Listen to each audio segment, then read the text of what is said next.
Unplug the Signal. The Truth Will Not Be Televised. By activist artist Nathan Janes of Pupaganda.com. Read to you by Photon Man. A flow of information is constantly streaming from the television set. A bombardment of words and pictures.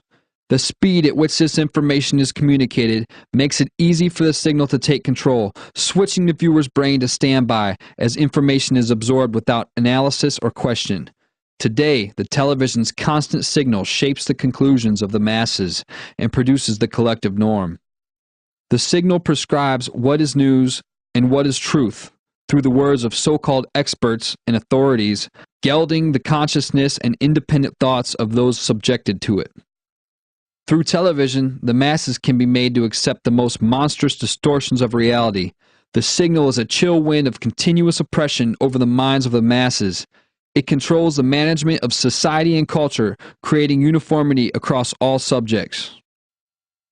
The fuel for this vehicle of mass deception is a technique known as perception management, where an array of psychological techniques are used to alter the truth, leading the viewer to a desired conclusion. Some call this spin or propaganda, while others know it as lying. According to Joseph Goebbels, propaganda minister for Adolf Hitler, quote, "If you tell a lie big enough and keep repeating it, people will eventually come to believe it. It thus becomes vitally important for the state to use all of its powers to repress dissent, for truth is the mortal enemy of the lie, and thus by extension, the truth is the greatest enemy of the state." End quote. Most of what can be found on the nightly news is nothing but advertisements selling more government and a false reality that benefits only those in control. Television is the dictator of information. Newspaper and radio are the whisper campaign of the television's message. It is expected that Americans will consistently prescribe to the doctrine of the television. It is subtly communicated that one should stay within the collective and never challenge the message, for doing so may be considered an aggression towards culture.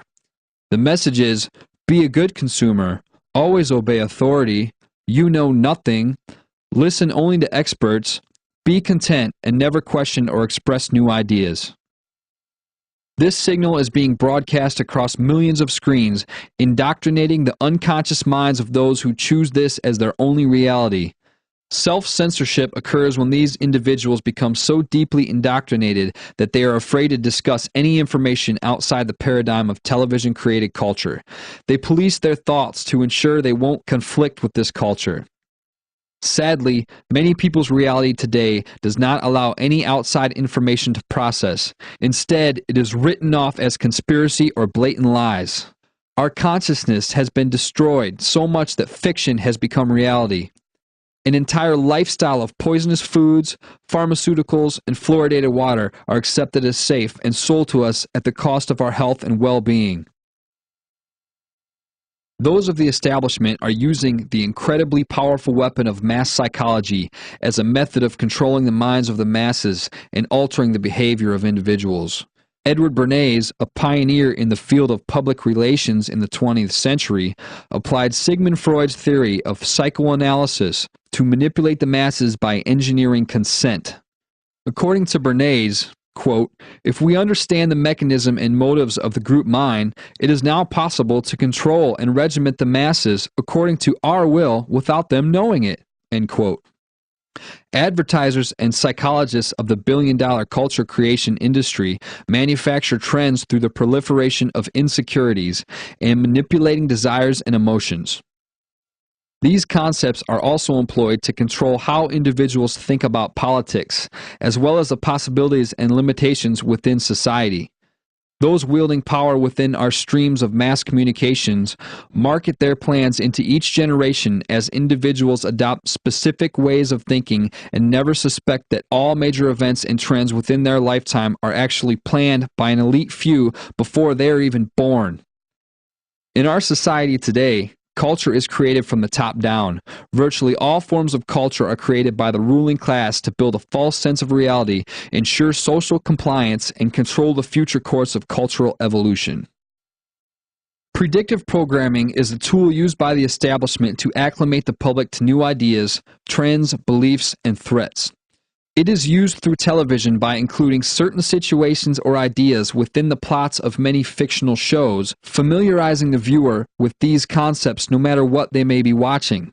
When similar situations occur or like ideas are circulated in the world, we think that these particular things are quite natural, for we have unknowingly been made familiar with them through television. By viewing nearly any popular show on television, one can see the same propaganda that will be aired on nightly news. Propaganda on a wide array of subjects has been interwoven into a great number of television shows.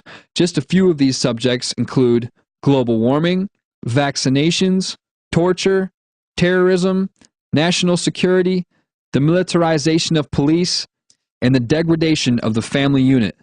Through predictive programming, television shapes culture and prevents individuals from asking questions.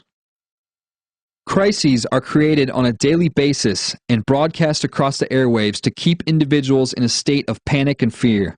Whether it be the threat of a pandemic or terrorism, the constant state of crisis has created a form of mental illness as we are slowly acclimated into an age of crisis. By using Hegelian dialect, the television promotes the problem, guides our reaction, and presents the solution. The problem of terrorism was exclaimed, a strong emotional response was evoked, and it was stated that our rights need be sacrificed in order to protect us from the threat. We've lost personal sovereignty under the guise of terrorism. We're stopped and searched, we're watched by cameras as we go about our lives, and we're encouraged to spy on our neighbors. We have been trained to accept the life of a prisoner. America is in a state of enlightened despotism, where most individuals live only to satisfy selfish inner desires and remain ignorant of the state of the world around them. In most public places, one can find a television transmitting propaganda around the clock, ensuring the masses remain focused on trivial matters. From birth, we take the world as it's presented on television. We don't question it, and any serious criticism of TV is becoming psychologically impossible in society. Who would suspect getting born into a world where everything around you is a continuous lie? The youth of today are convinced that the experts and personalities on television are the authority of credible information, while parents and older generations are foolish with dated ideas. Children are conditioned to disconnect from what is truly important to their well-being and instead focus on mindless trivia, sports, celebrity gossip, and buying an array of material things. They invest their psychological worth in fantasy characters on the television while ignoring or even scorning individuals contributing to the betterment of humanity. They are discouraged from getting involved in their local community and often lack the ability to think independently or to resist corruption. As their children's minds are molded by the television, there's barely a murmur from the public. For over half a century, our society has lived under the signal of mental programming and conditioning. The message is clear. Don't be a leader, don't engage in critical thinking, and don't care about the people in your life. Until individuals become aware of the current information war, our standard of living and our liberties will continue to be degraded, and we will continue to lose communities and meaningful relationships between people.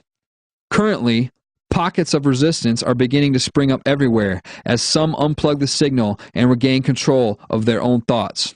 Informed individuals are canceling their cable and satellite subscriptions and instead spending time with their families and children while participating in meaningful experiences. They are seeking alternative news sources. They are reading about those who wield incredible influence over culture like Edward Bernays, Zbigniew Brzezinski, Charles Galton Darwin, Plato, Bertrand Russell, and Aldous Huxley. However, it is a continuous battle to educate the masses, for the television remains our greatest threat to individual sovereignty and the largest obstacle to becoming a truly informed individual. Fortunately, unplugging from the signal is easy. The television can simply be turned off. Through doing so, you may realize nearly our entire world is now a hoax. Things once known as truth are fake. We have been trained like dogs to be obedient to our television. Our master has had our minds on a tight leash. Let us never forget, the truth will not be televised. Copyright 2010, Nathan Janes. This has been a Propaganda production.